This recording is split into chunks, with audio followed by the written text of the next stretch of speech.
नमस्कार, स्वागत है आप सभी का। मैं हूं हिमांशु और आप देख रहे हैं हलचल इंडिया। बेबाक खबर तेज असर। आइए नजर डालते हैं आज की खबरों पर।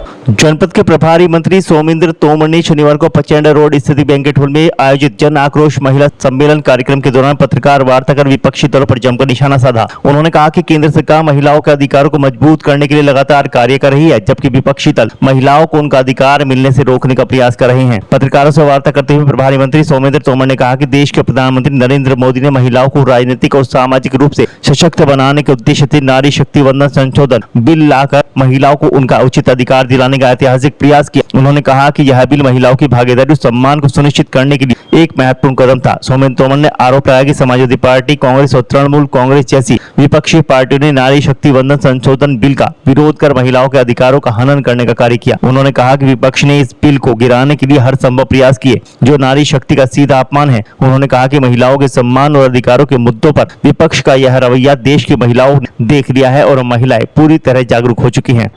देखिए, देश के यशस्वी प्रधानमंत्री माननीय मोदी जी ने देश की आधी आबादी को उनका अधिकार मिले, राजनीतिक सामाजिक क्षेत्र में और नीति के निर्धारण में, नीति के बनाने में उनकी सहभागिता हो, इसलिए 2023 में हम इस विधेयक को लेकर आए।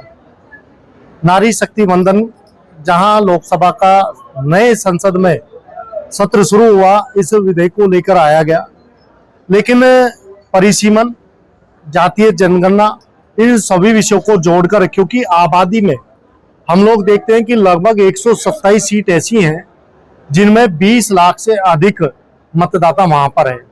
एक समान रूप से वो सारी व्यवस्थाएं रहें और पूरे देश में एक समान अनुपात में सीटों को बढ़ाने के लिए परिसीमन के साथ इस बिल को लेकर आया गया।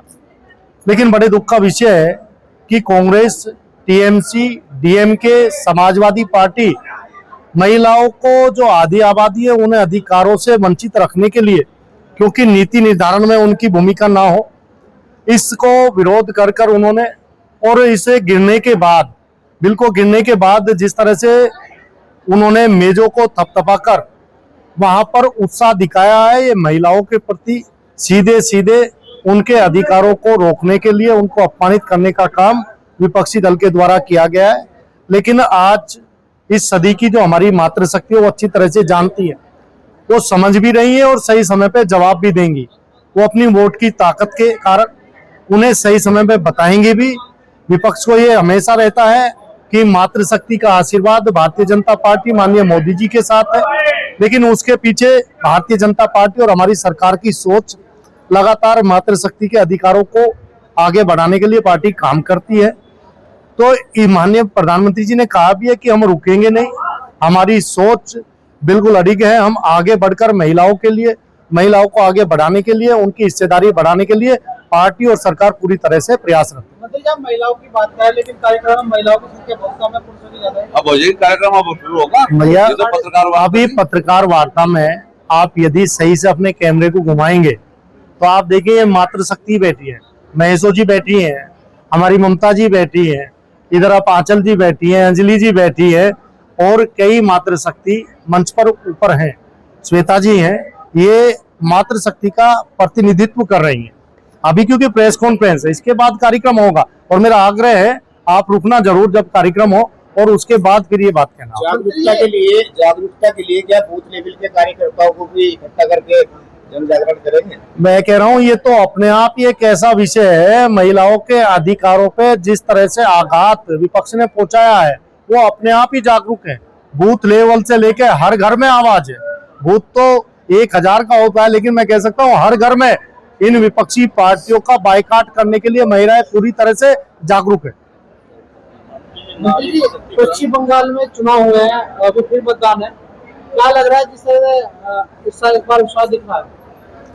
देखिए, 4 मई को रिजल्ट आ जाएगा, लेकिन भारतीय जनता पार्टी अपनी मेहनत पर विश्वास करती है। हम लोग लगातार देश को जोड़ने के लिए जिस तरह की ताकतें वहां देश को विघटन करने का प्रयास करती है, मुझे विश्वास है कि पश्चिम बंगाल की देवतुल्य जनता ने इस बार सीधे उन्हें जवाब दिया होगा। भाजपा के वहां प्रत्याशी थे, उनके साथ मारपीट। देखिए, यही तो गुंडा राज खत्म करना है। जिस तरह का गुंडा राज वो ममता जी जिस तरह के गुंडों को पाल कर वहां पर कराती थी, इस बार वोट की ताकत से सब एहसास करेंगे।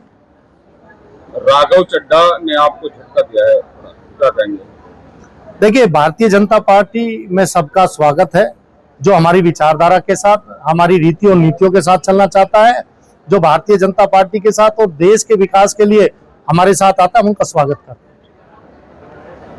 वक्त हो चला है आपसे विदा लेने का। कल फिर होंगे हाजिर कुछ नई और ताज़ा खबरों के साथ। तब तक के लिए दीजिए हमें इजाजत। नमस्कार। हमारे YouTube और Facebook चैनल को फॉलो और सब्सक्राइब करना ना भूलें।